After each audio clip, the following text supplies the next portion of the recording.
So good morning, everyone, and welcome to IPER's eLecture series. At the outset, let me brief you about the vision behind this unique session. IPER envisioned that although these are unprecedented times, there also exist unprecedented opportunities. Opportunity to learn, grow, and evolve as quickly as possible. And when it comes to learning, we must learn in action, as that is the motto of IPER.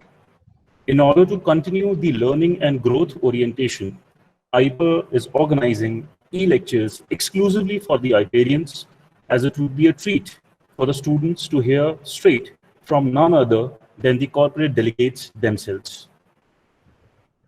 IPER MBA today will be fast-forwarded to the year 2050, when universal trends from society, technology, politics, economy, and environment, which are known as MegaTrends, will be reviewed and its business implications will be discussed.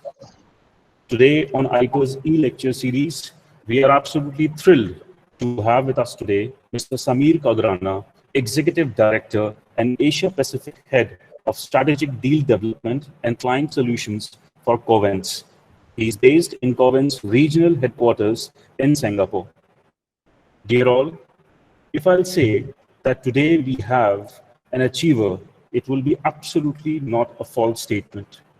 Born and raised in a remote village of Gujarat, Mr. Samir did his initial education in government school, followed by finishing his B Pharma degree in the year 1996.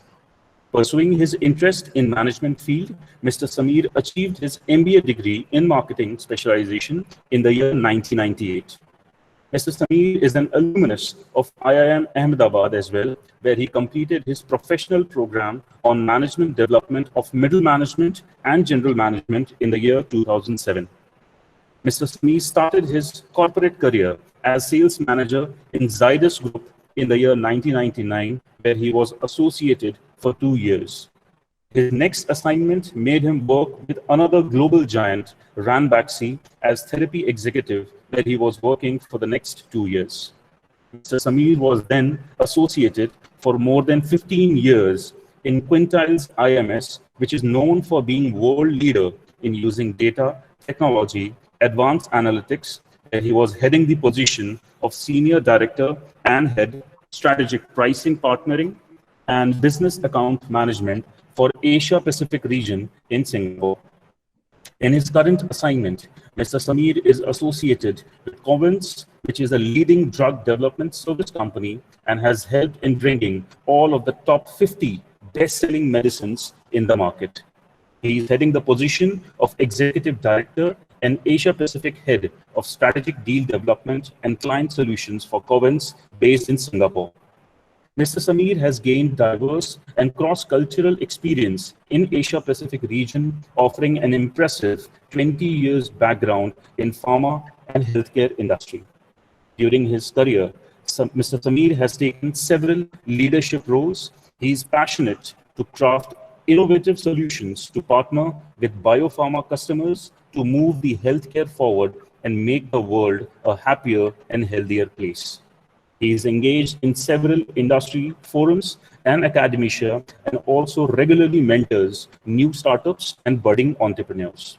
Known as an extremely responsive, lively, and friendly individual, Mr. Samir is truly a unique leader who makes sure that the best is being delivered by the team.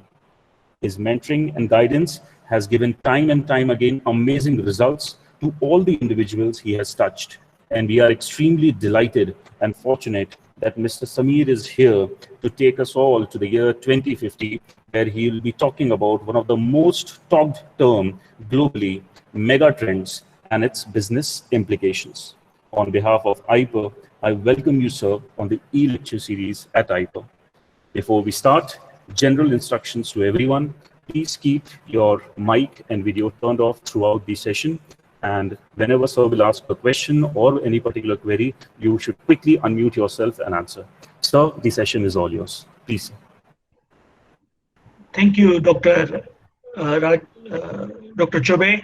And it's my pleasure to be with you, and I'm so excited to spend next 1.5 hours with you all. And it would be a kind of combined journey. I'm coming here not as an expert, but as a student to also learn from you all, from your interactions, from your questions. At the same time, it is my pleasure to spend some time with you, to go back into my past and cherish my student life by spending quality time with you all. So over the next 45 minutes or 1 hour, whatever the time allows, it would be an interacting session. I will ask you to provide your responses to some of the online survey questions. So be with your smartphone in a 3G connections or 4G connections, whatever is available to you. So let me share my slides first. Okay. There is some Yes, sir. correction. Yes, sir.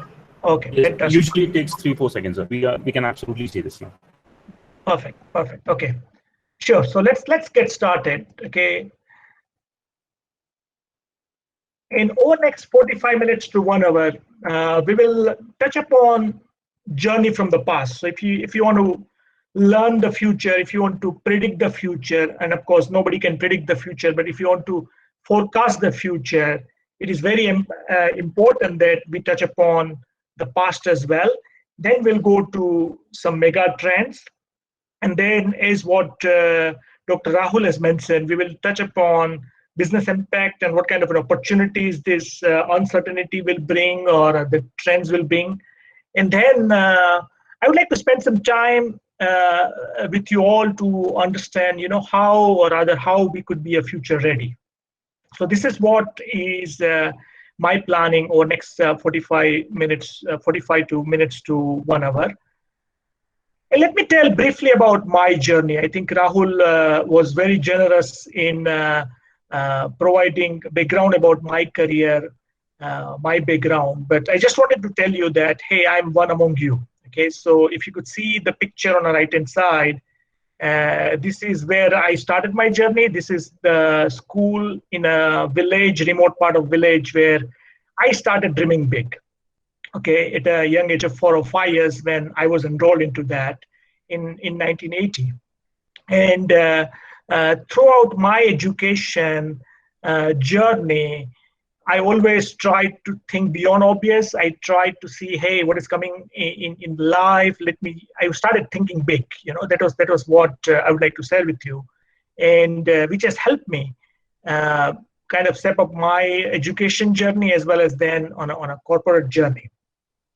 And as what Rahul has said, I come from more of a healthcare pharma background, so I don't want to kind of give a credit to me as I'm a futurist. No, I'm not a futurist. I don't know. Okay, like you, I'm a student. I keep my eyes, ears open.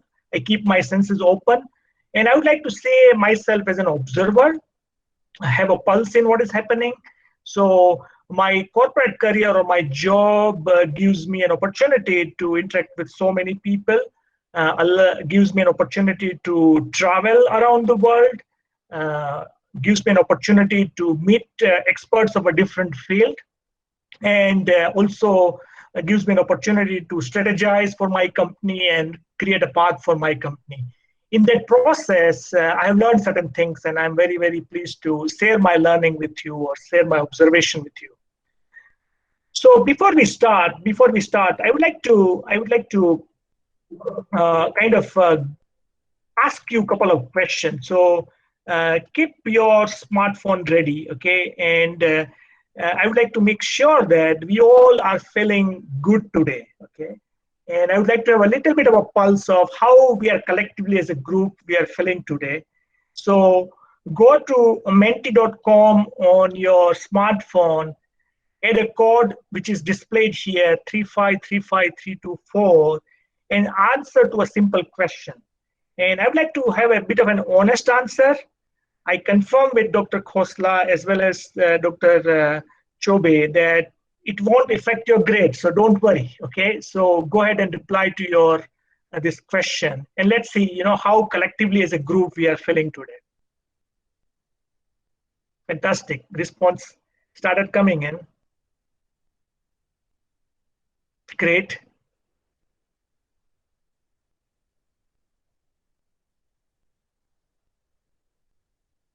More answers?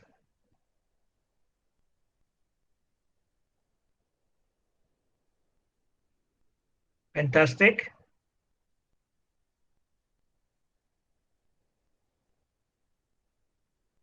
Good.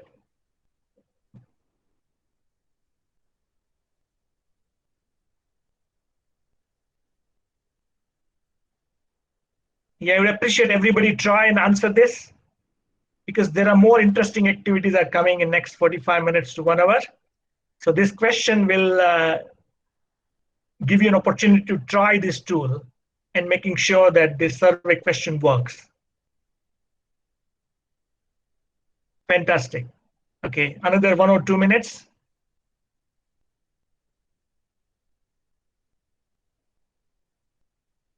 I see that we have more than 100 participants, so I expect few more responses.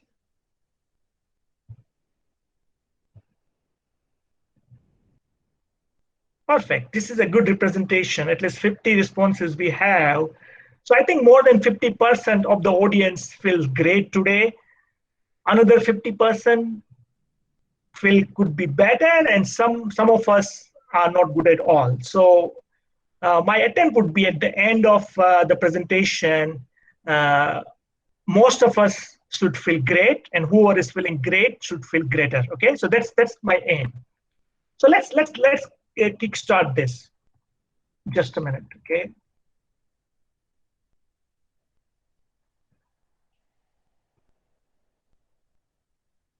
So let's go to kind of a journey from the past. Okay, so if you wanna go to past and not that too far the near future, if we go from 18th century onwards, I think we all know that we had an industrial revolution. The first industrial revolution was based on mechanization. Okay, so this particular picture explains maybe the 4 industrial revolution, and we can see that first was a kind of a mechanization related revolution. Second, then we had a 19th to 20th century, it is electricity based revolution, which led to a mass production.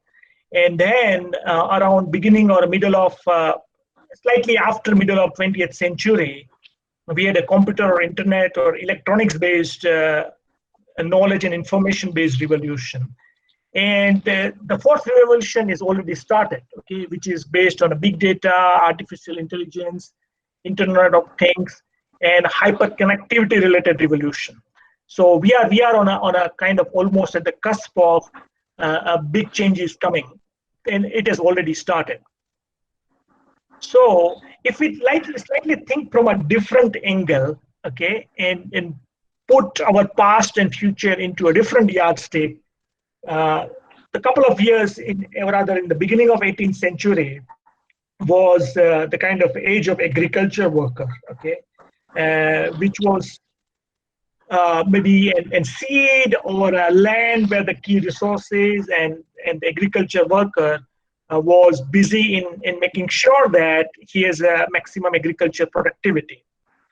Then in the industrial age, in the 19th century, it was an age of factory workers. Okay, so it has started having more and more, the productivity, labor productivity was one of the important factors, which has led to automation and making sure that we can fastly move things around the plants and machinery.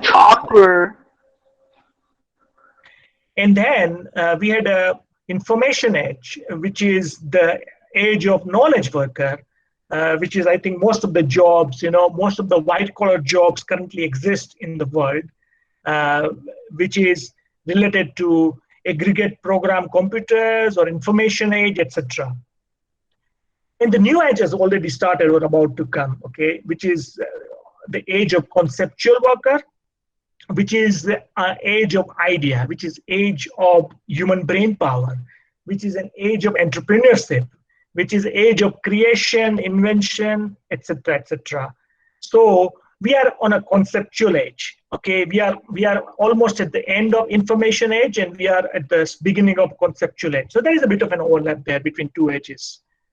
And what let's only think of last 15, 20 years. Okay, and this is one of the most sought after particular slide that what I'm sharing in so many boardrooms. Okay, so in last 15, 20 years, there are emergence of several companies like Uber, Airbnb, Facebook, Instagram, Netflix, Alibaba, etc. Okay, and none of these six companies existed 20 years ago. Okay, and what is unique about that? So let's take an example of Uber. So Uber is a world's largest kind of mobility service company or a taxi company. It doesn't own any vehicle. Okay, same is with Airbnb. It is the largest accommodation or a hotel provider, but it doesn't have any real estates. Okay, so these are the impact of the kind of technology as well as the information as well as the knowledge-based economy.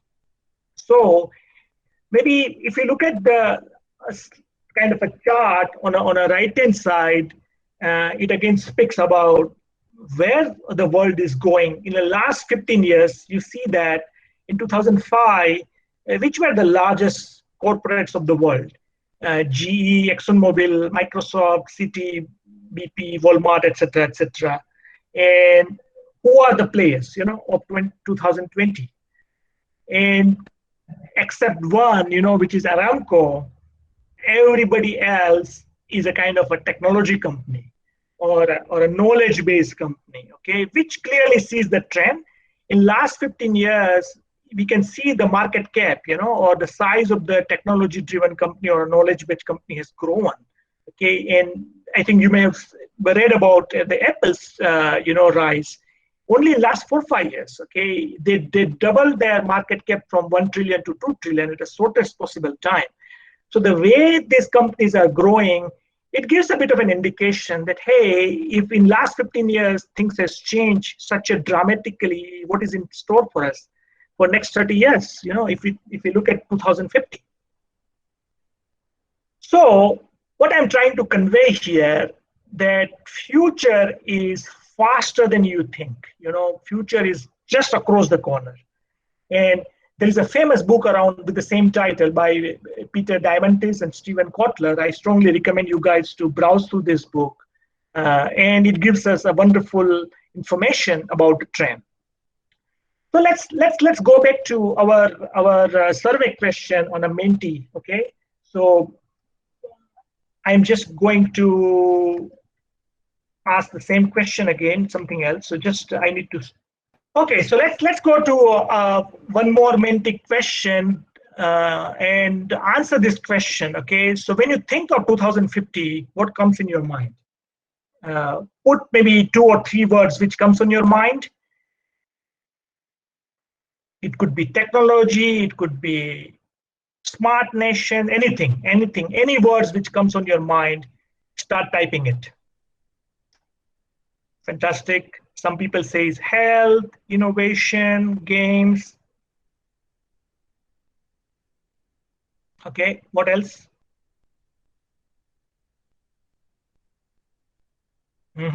Smart world. AI, stability. Fantastic. Urbanization, discovery, data, entrepreneurship. Fantastic. Yes, keep coming, keep coming.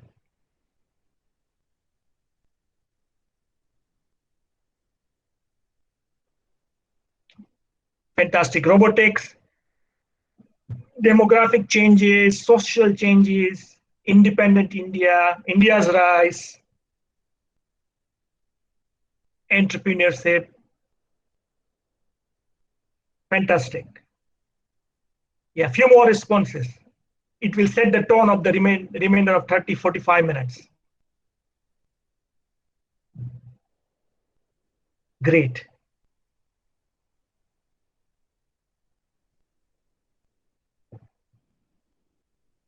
Yes. So there are key terms which is coming up, health, technology, innovation, entrepreneurship, economic shift in power, digitalization, robotics, etc. Correct? So these are the trend basically. When we think of 2050, these are the things which is going to change. These are the things which will drive the change. So let's go into those mega trends, okay? And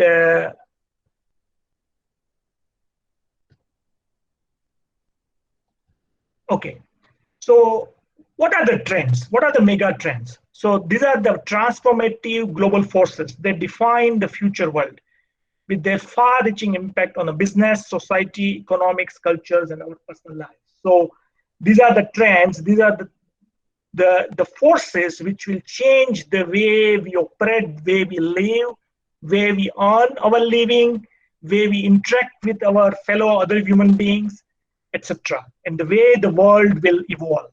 So, which are the trends? Of course, there is no right or wrong answers.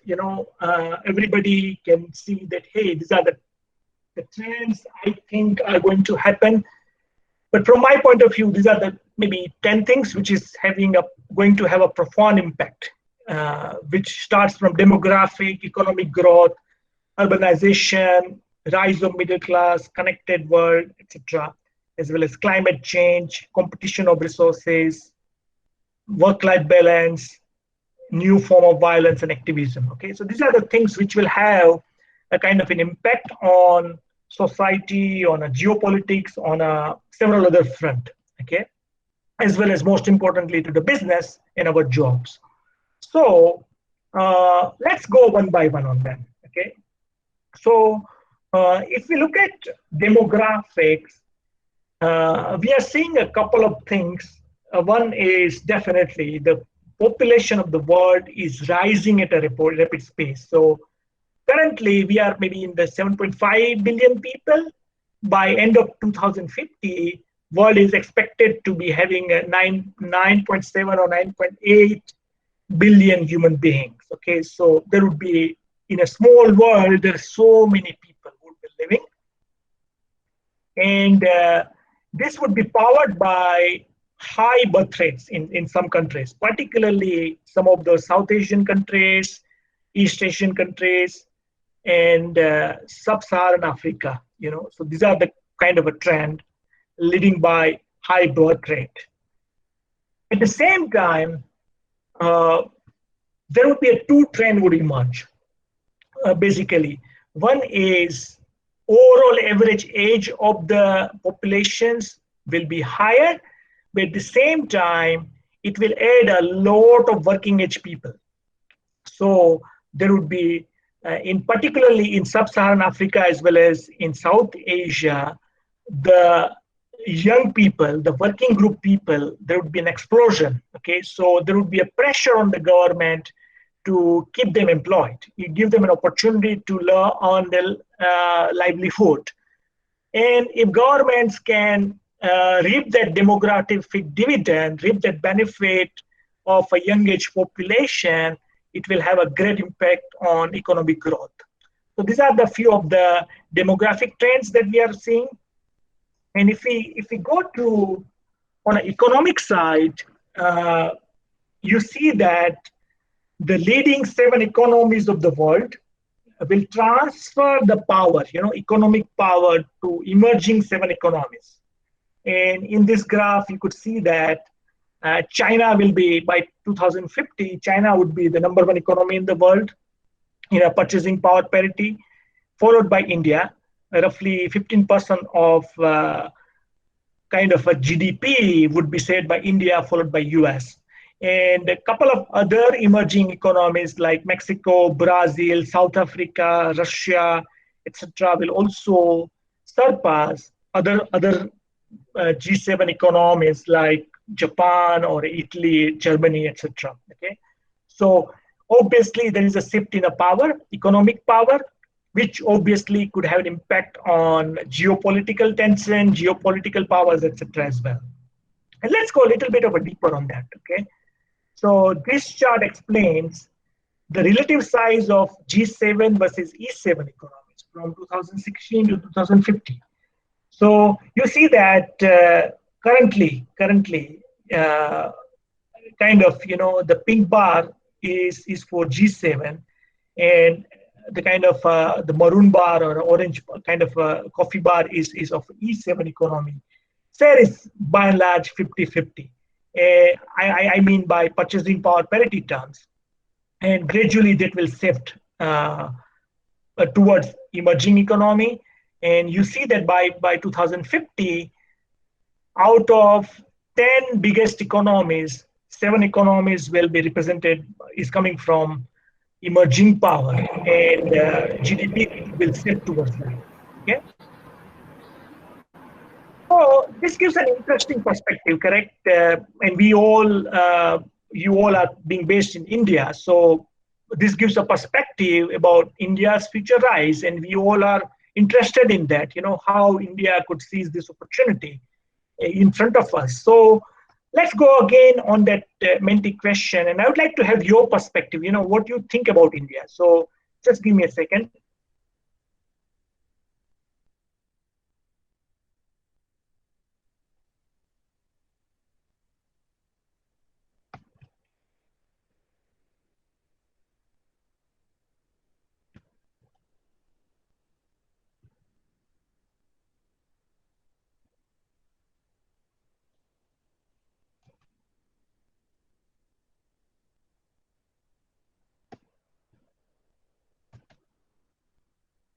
So please respond to this question. India will be a much powerful nation by 2030. So what do you think, my friends? Use the Menti code over here, and let's see, how collectively as it grew, we feel about India's future. And I would like to have a more than 50 response this time for this question.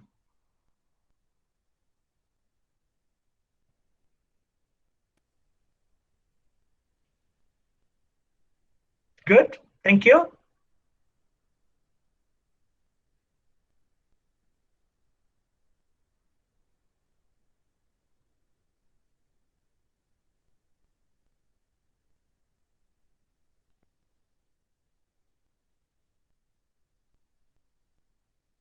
Good.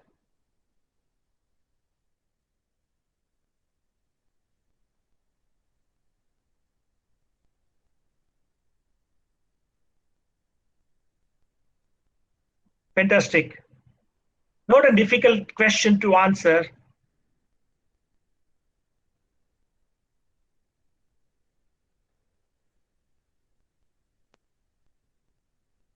Fantastic. Okay. So I think majority of us are believe and we are optimistic about India's rise. Okay. At the same time, there are some uncertainties, there are hurdles. It's not going to be an easy ride. India need to overcome so much of a hurdle to realize the full potential. And onus is on all of us. We all need to do our own part to contribute to India's rise. Okay. And but thank you for all your response. So now let's continue our presentation. Another mega trend is urbanization. And whatever I'm going to say, or what I'm saying, is nothing new. I think you all know that. But let's aggregate all the information. And you can see here that currently roughly 55-56%, or even slightly more than that, of the world's populations are living into urban area. Okay, and by 2050, maybe roughly 66% of the global world's population, and that too 9.7 billion people. Out of that, 66% would be living in the big cities, which will have its own implication. And if you can see the chart on the right-hand side, 5 of those mega cities would be in India. And mega cities by cities with more than 10 million population. So just see the chart here, Mumbai, Delhi, Kolkata, Chennai, and Bangalore. They are a part of, kind of mega cities. And there are more, if we go to another 50, another 25 cities, another few cities like Hyderabad, Ahmedabad, Pune will also be a part of that. So I think urbanization will drive the change in the world. It will bring its own challenges to the business, own challenges to the government, society, etc. Because if you don't provide housing, sanitation, healthcare, etc., it brings its own challenges, and we see that in many Indian cities now at the moment. So another big trend, if you grow your economy, if there is an urbanization, obviously, one of the biggest impact is, and positive impact is, rise of middle class. So if you see here, kind of biggest rise in middle class will come from Asia. Okay, currently there are 1.3 billion people in Asia are classified as a middle class, middle income people, which is in a purchasing power parity terms, and I think you all are MBA students, so you know that what we mean by that. So I don't want to go into details, but anything between $10 a day to $110 a day into appropriate local currency equivalent, from a purchasing power point of view. And in the simpler terms, purchasing power parity is not 1:77, 75 for USD, but maybe 1:15 for that matter.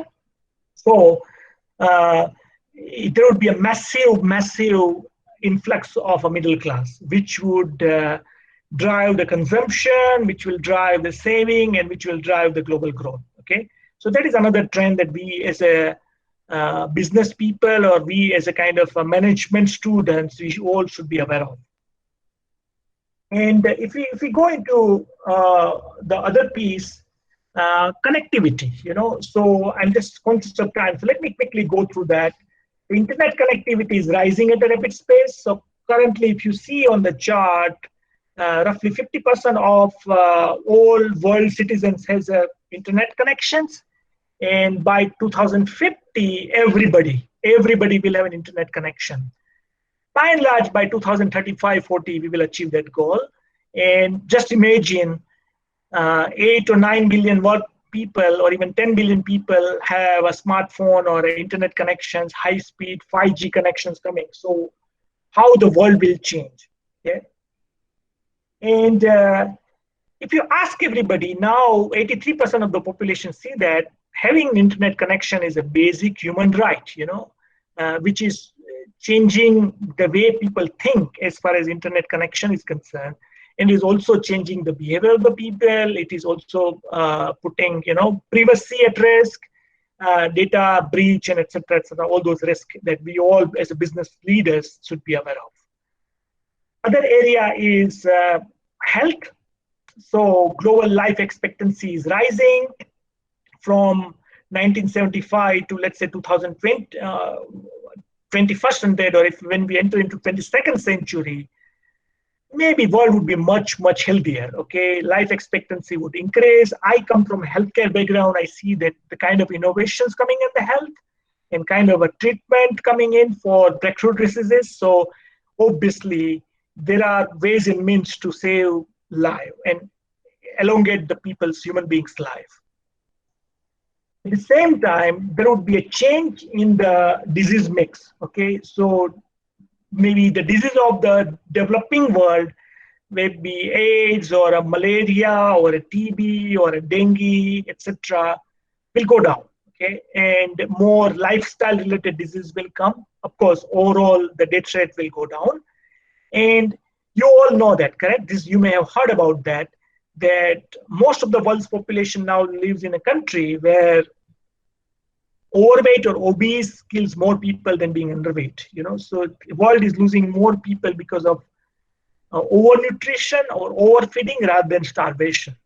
So the kind of economic development will bring its own challenges as far as healthcare is concerned.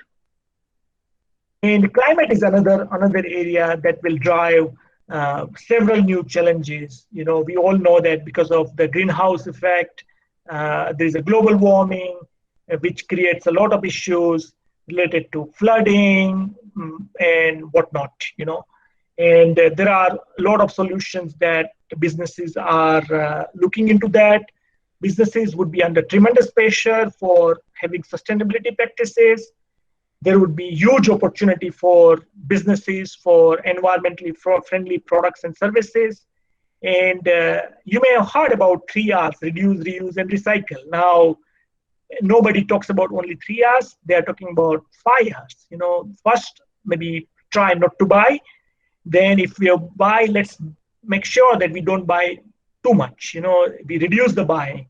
And then if wherever possible, we do the repair and then reuse and recycle. So climate change and its impact on the businesses would be enormous. We have started feeling it as a corporate. We do have a sustainability related guidelines. We need to, there is a corporate governance related stuff. We need to provide our sustainability practice to our board meetings. We also need to report to governments and several agencies. So climate change will also drive a lot of changes. And this is an interesting slide. There would be a competition of natural resources, because resources, whether it's oil, whether it's water, whether it's kind of other natural resources like land, etc., or maybe minerals, or maybe rare metals and all, are very limited. Okay, so it is going to put a huge pressure. Okay. And these slides, let me explain you slightly in a detail. So let's say if everybody start living the way Americans live, everybody in the world start living the way Americans live, we will need resources worth of 5 Earth. Okay, we only have 1 Earth, but we would need to have 5 Earth worth of natural resources. And this chart compares different countries, and silver lining is India. Okay, of course, India still economic boom is yet to come, but India has a lot of sustainability practice. The way Indian think, the way Indian live their lifestyle, it is by and large most balanced.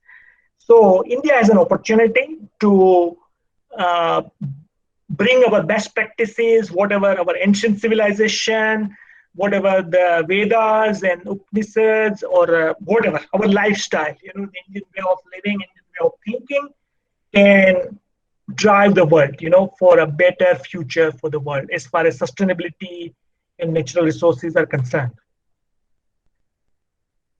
Other important things, because of the connectivity, because of the kind of hyper-connected world, the boundaries between life and work has eroded, and there has become a hyper-competitive world. So there was a survey published recently that more than half of the world's population, or working population, or the survey participant, felt that they're under a lot of pressure to be successful and make money, which is understandable. Okay, and people are spending more and more time in earning their livelihood, which is impacting their personal lives.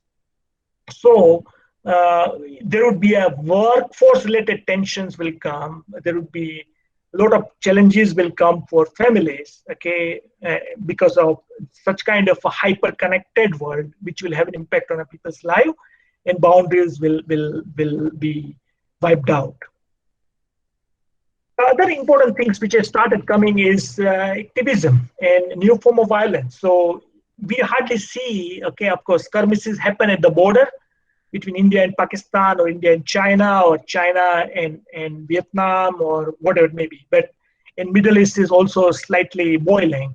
But by and large, there are not big wars coming, after Cold War is over, and we don't expect that to happen. There would be a kind of unconventional aspects of tensions comes between different nations. At the same time, because of the geopolitical impact, we do expect that countries would start inward looking, which will put a risk for the global growth. There would be ethnic and immigration related tensions will emerge, and there would be corporates would be under tremendous pressure for focusing on a diversity and inclusiveness, to include making sure that all ethnic group has a equal opportunity and all. So we started seeing it, in the corporate world. So we do have some roles, HR related roles, like diversity champion, etc. Okay, which has started coming. And in our discussions in a senior executives, we need to make sure that our board has a diversity. A board is a good representation of all stakeholders, etc.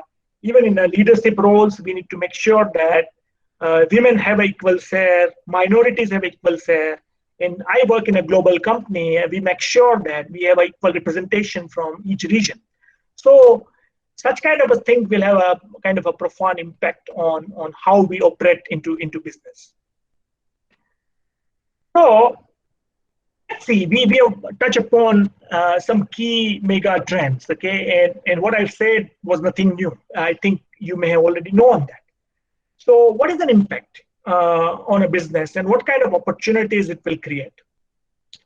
So there are plenty of things which is happening, okay? So I've summarized that into maybe 5 or 6 key themes. One is on a retail, okay? So earlier there used to be more of a brick and mortar model. Now it is a brick and clicks model. So you need to have an online presence as well as offline presence, okay? And gradually the kind of online selling will increase. Currently, from in a developing market, certainly the COVID has changed the equation completely. But if we keep COVID or Corona away, roughly 20% of the sales are on a retail sales are because of the online selling. On the infrastructure side, there are a lot of opportunities and focus on a smart infrastructure, smart cities, connected cities, a smart nation, smart cities. And I know a lot of things are also happening in India as well as in different parts of Asia as well. The third important opportunity for us, all of us over here, is around sustainability. So there is a new concept called Innovate to Zero. And Innovate to Zero means there should be a carbon neutral, or a zero carbon impact. The product, or let's say if any new car comes, it should come with a zero carbon footprint. It should come with a zero defect. It should come with a zero threat, to human lives. So Innovate to Zero is a new concept which is coming up in all the new product design, not only on a sustainability space, but maybe on a several other space. On a healthcare side, focus is shifting from curing or treating to prevention and wellness. Okay, so more and more vaccines will come, more and more personalized medicine will come, more and more wellness-related opportunities will come, where there would be a total well-being of a human being. That would be the focus. So lots of opportunities are coming up in the healthcare sector, focusing on early diagnosis and early treatment or prevention, etc. And the market is giving a huge opportunities. We have seen that we had a rising middle class. Roughly 6 to 7 billion of the people of world will be a middle class. Okay, so it's not about value for money; it's about value for many. We need to think that it's a mass market product. Okay, let's say low cost airlines, low cost hotel chain. There's a huge entrepreneurial opportunity to target middle class, and if your product or a service offering or a solution caters to mass market across boundaries, across culture, there is a tremendous opportunity. Capital is not an issue, money is not an issue. Enough money, enough funding is available. What we need is an idea which can cater to huge population, which has a kind of an ability to pay. They are willing to pay. You simply need to, there's a demand there. We simply need to solve the demand. Another important trend is maybe we are moving towards shared economy. Okay, car sharing, portable lifestyles, etc. So maybe I see that, and I'm seeing that trend, that rather than owning a car, rather than owning a house, rather than buying something asset and looking down yourself, there is the new generation Gen Z is focusing on shared economy, okay, and they need a flexibility. Similarly, we can work from anywhere in the world now, okay. So why I buy a house and fix myself and keep paying EMI for next 25, 30 years? So instead, let me have a kind of a portable lifestyle. Let me have a plug-and-play society where I can move anywhere. And it will also have an impact on the way we hire talent. Generally, there would be more of an assignment mentality in a coming years. So we'll touch upon that, how we could be more future ready from a job point of view, skill point of view, okay? So let's think of, which are the skills which is future proof? What kind of skills that we would like to acquire? It is very important for all of us who is attending this seminar, because we would like to earn our livelihood, we would like to grow, we would like to be successful in our life. So what is important? It is a fast changing world. What should I do? And our biggest competition is this gentleman, correct? If we artificial intelligence, robotics, AI, etc., is changing the world. It is taking the jobs away. All the mundane job is going to be done by AI or a machine. So what should I do? So I think let's accept that if we work like a robot, you will be replaced by a robot. It's a fact, okay? So we need to think that, hey, what is my value as a human being? What I bring on the table, so that I remain up in the value chain. So let's go back to our Menti question and collectively think, what should we do? What are the skills? What are the things that what we have, which perhaps robot don't have? And what are the skills that we require, to outsmart a robot? Okay. So let me go back to my Menti question. Give me a second.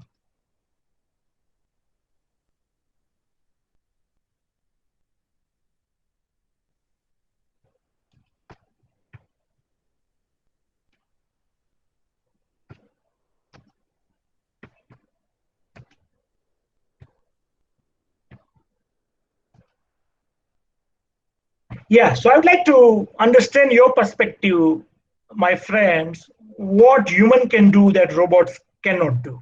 Okay, and based on that, let's elaborate what kind of skill set that collectively we need to possess to outsmart robot and don't get replaced by robot. Fantastic.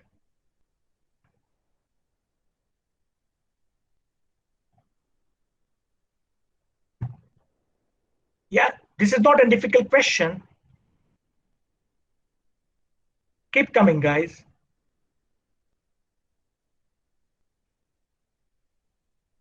Yes, intelligence, human skills, out-of-box thinking. Fantastic. See, the huge, very nice collage is coming. Logical thinking, yes. Emotional intelligence, fantastic. Yes, great. Logical thinking, creativity, very nice. New idea, fantastic.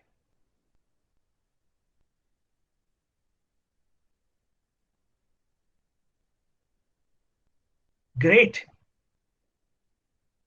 I think we are on the right track. We know what we need to do.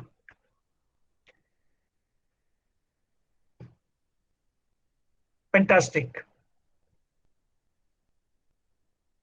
Yeah, on a thinking part, on a social part, cognitive part, our brain power, these are the kind of stuff which we can leverage to move up in the value chain and don't get replaced by robot. So let's see, what experts in this field are thinking, what they say about this. So yeah, so skills for the future. These are the skills, according to some experts, we need to have. Okay, starting from, I'm not going to go through the details, each and every stuff, but ability to concentrate and focus deeply, ability to distinguish between noise and a signal. Yes, this is very important stuff. We have a lot of noise, correct? We have been bombarded with a lot of information, and maybe 90% of the stuff is a noise, but we need to see what is important to us. Ability to search, discern, and communicate properly, social intelligence, constant and self-directed learning, adaptive mindset, critical thinking, horizon scanning, all important word, and perhaps closely matched with what this group has already mentioned in that Mentee survey. So I think let's keep that in mind. We can be future ready if we keep a check whether are we on a right track as far as our own skill set is concerned, and that will help us, in remaining relevant in this hyper changing world. So if we look at the job landscape, we talked about in a previous slide, we talked about the skills needed, okay? And this slide speaks about what are the jobs, what are the top jobs available in the market. So on the left-hand side, you can see that there are 75 million jobs are already lost or will be lost in 2022 to robots or AI, or they're obsolete. This is more of a developing nation or other developed nation data by World Economic Forum. And you see that the jobs like accounting, jobs like data entry, assembly worker, okay, which is generally a repetitive task, which is generally a mundane task, is replaced by machine, okay? And there are, because human beings are prone to make a human error, okay? But machines are not prone to make a machine error, okay, or a human error. So by and large, those tasks, which is very mundane, repetitive, process-driven, would be replaced by machine. But anything which require more of a deeper thinking, which requires more of an analysis, maybe the jobs which are related to programming robots, jobs which are required to designing robots or operating that, or maybe jobs which related to analyzing the trend, big data, etc., or related to social skills, related to emotional intelligence. Those jobs will be there in the market or will be in demand. And on the right-hand side, there's, of course, slides are not very clear. Maybe resolution is not that great. So there are several jobs related to data, related to space, related to sustainability, etc. Or a user interface designer. Those jobs will be in demand. Okay, and a couple of things that I would like to highlight, which is kind of refreshing to know. Number 10, digital rehabilitation counselor. So as I said, because of the IT connectedness, behaviors are changing. The hyper-connected world, hyperactive world is putting a lot of pressure on a brain.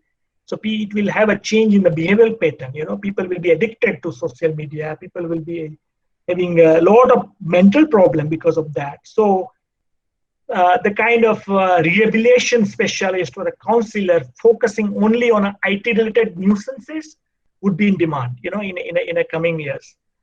Other job, let's say maybe number 5, companion for the aged or elderly.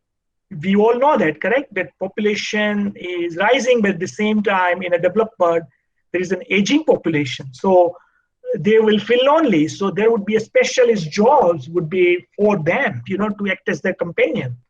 So I think scenario is changing rapidly. And if we remain focused, if we remain sure that, hey, these are the skill set required, there is be a bright future and opportunity for all of us.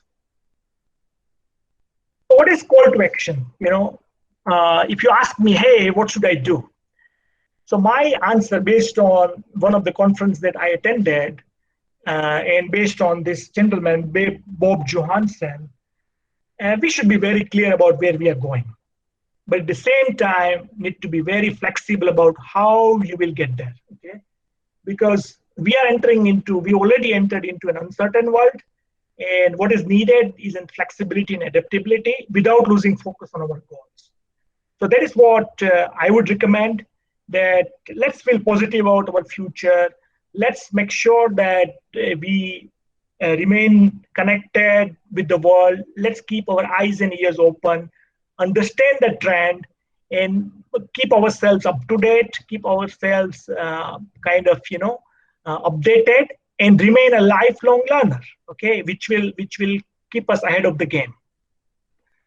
So that is what I wanted to share with you all, and it has been a great pleasure. I would be happy to address any questions that you may have, and at the same time, I would like to remain in contact. So this is my contact details. I already received some invitation on the LinkedIn, and I already made some friends, from many of you.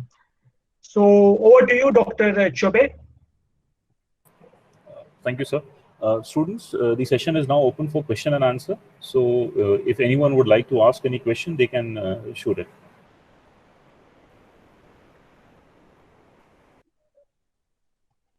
You can either type in the question, I'll take it from there, or you can unmute yourself and then you can ask the question as well.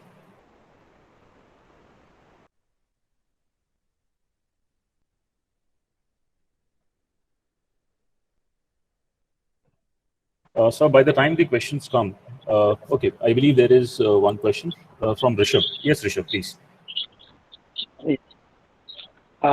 Sir, we have seen the megatrends that will come in 2050. But if we see the today's scenario, the current pandemic going on, so how can RPA or IoT can have helped us in overcoming this pandemic? Yeah, so Rishabh, not sure if I understood your question, but let me paraphrase that. So the trend is trend, okay, and the pandemic has come as a hurdle, okay. So certainly, whatever the predictions that we had a year back or 2 years back requires a little bit of an adjustment, and this pandemic itself could. There are two ways I would like to answer. So the pandemic will slow down the economic growth to some extent, but will also expedite some of other trends. Okay, the connectivity, the kind of virtual learning, kind of adaptation of the technology, the kind of home working, or kind of put impetus to several other front like healthcare, where telemedicine, because people are not going to the hospitals or seeing a doctor. They are giving a call to the doctor and getting an advice through a telephone or a video call.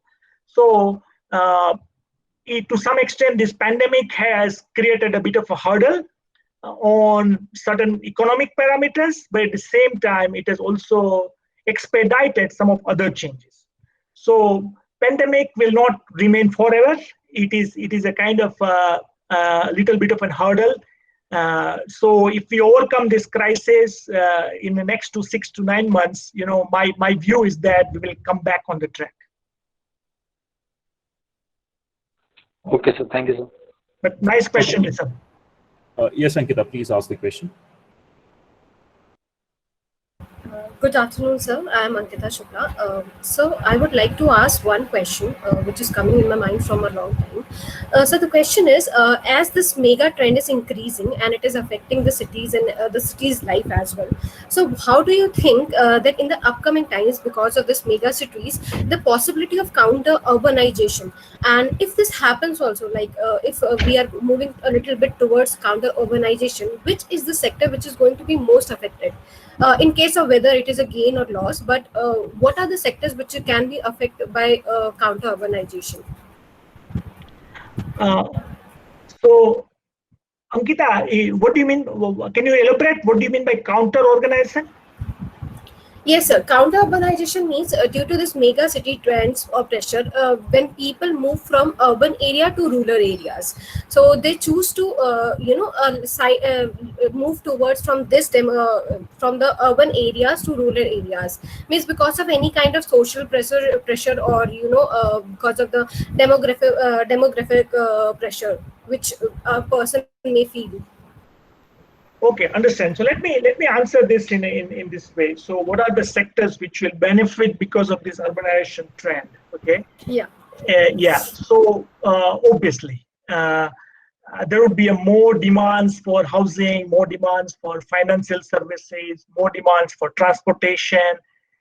So there would be definitely a challenges because urban infrastructure would be under pressure, but at the same time, there would be opportunities, for housing or transportations, about the schooling, about the healthcare, about the financial services and all. Okay, and not only that, there would be an opportunity for businesses to provide all these opportunities in a sustainable way. So these sectors will definitely benefit due to urbanization, Ankita, from my point of view. Sure, sir.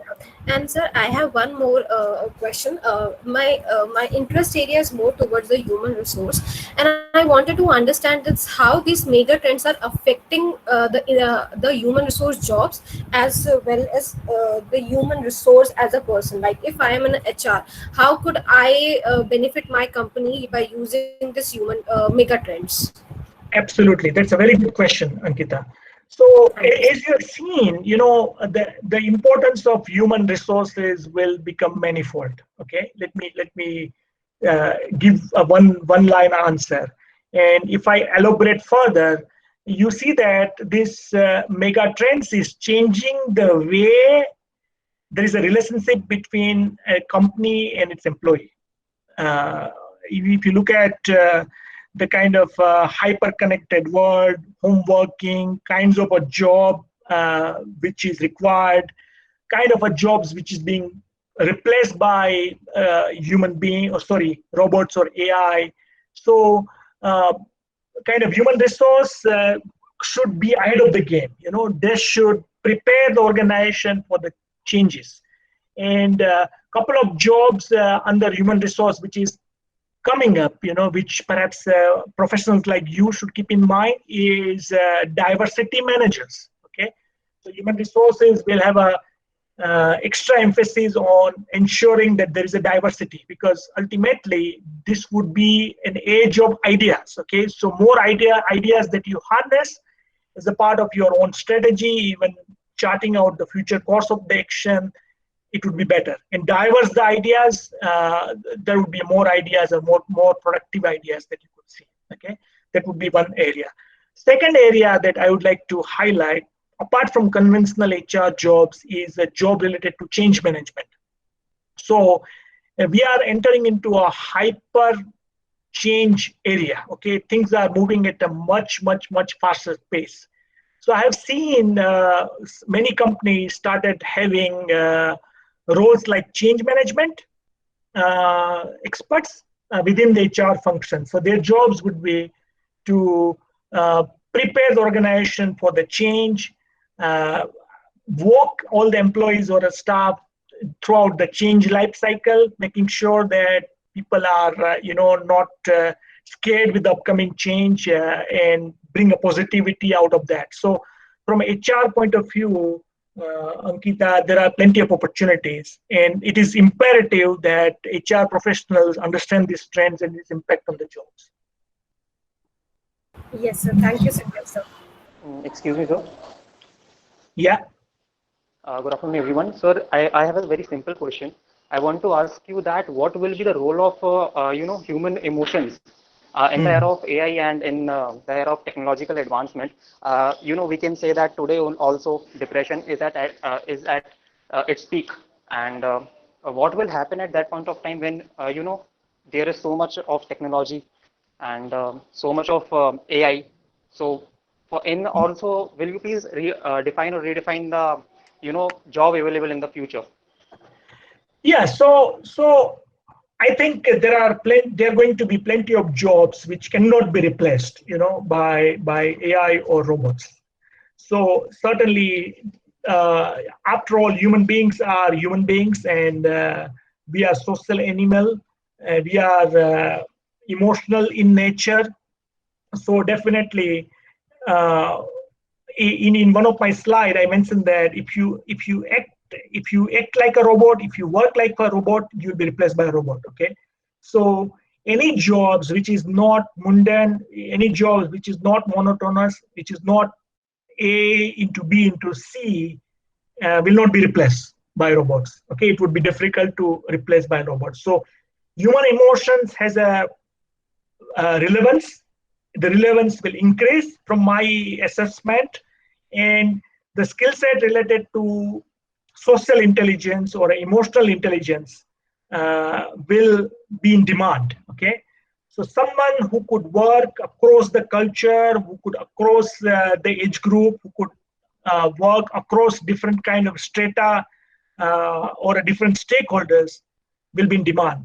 So to summarize my answer, human emotions will have a relevance, and there would be plenty of jobs available for human beings. Does it answer your question? Thank you, sir. Yes, sir. Absolutely. Very good question, Subham. Do we have any further questions? Yeah, I think someone on a chat box is asking a question. Dr. Yes, Chaudhary. sir, I have a question. Yes, Srishti, please go ahead. Sir, looking at current global scenario, do you see that in coming times every country will focus on being more self-reliant, or will the globalization will deepen more? Yeah, so I think everybody knows that. Okay, that world it's a very important question. So world, it is in everybody's benefit to be interdependence, or more globalization will benefit everybody. More open your economy is, more benefits it will give. But definitely there would be a trend where world will become, or certain countries will become inward looking, and it is not because of the politicians or countries leaders don't think the benefits of globalization, but they have a political compulsions as well, and geopolitics is also driving those behavior. Okay, so for populist reasons, or even for geopolitical reasons, or even for competition because of the limited natural resources, you will see a trend, where in certain areas world will become more open, but in certain areas world will become more inward looking, or certain countries will become inward looking. So over next 20 to 30 years, this trend will continue. But I personally is optimistic about globalization and open society, because there is no alternative to that. The reason being that in last 20, 30 years, our supply chain and the way business is operating with each other is far more integrated. So certainly you need to be self-reliant, but at the same time, you can't ignore and remain in a cocoon, and you can't ignore the rest of the world. So I would say that next 5 to 10 years, there would be some kind of a mixed trend, but once everybody start realizing the benefit of globalization, it will come back on the track.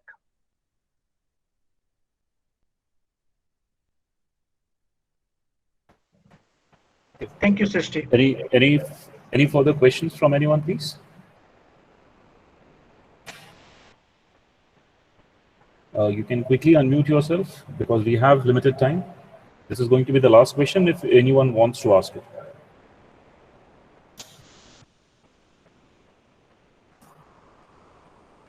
Okay.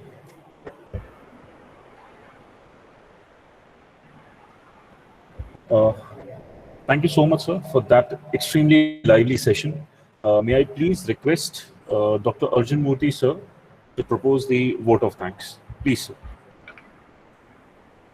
Thank you, sir, for your stimulating and inspiring thoughts on much needed contemplation on Fast Forward 2050, review of megatrends and business, and covering a broad spectrum of megatrends in business and its finer aspects in simple and comprehensive manner. It's an unforgettable treat for the students to hear straight from you, sir, on this topic. It was indeed a power-packed and immersive learning session on review of megatrends and business for all of us here. I, on behalf of the entire family, IPER family, convey deep regards and hearty thanks to Mr. Samir Kagrana, sir, for gracing IPER's e-guest lecture series initiative 2020 and sharing with us his rich experience and knowledge to match the best in the world. It's a memorable day for all IPERians. Students and faculties would cherish this forever. All of us are feeling regenerated inside out. We assure you, sir, to continue to work in the direction of creating knowledgeable managers and worthy citizens for the society.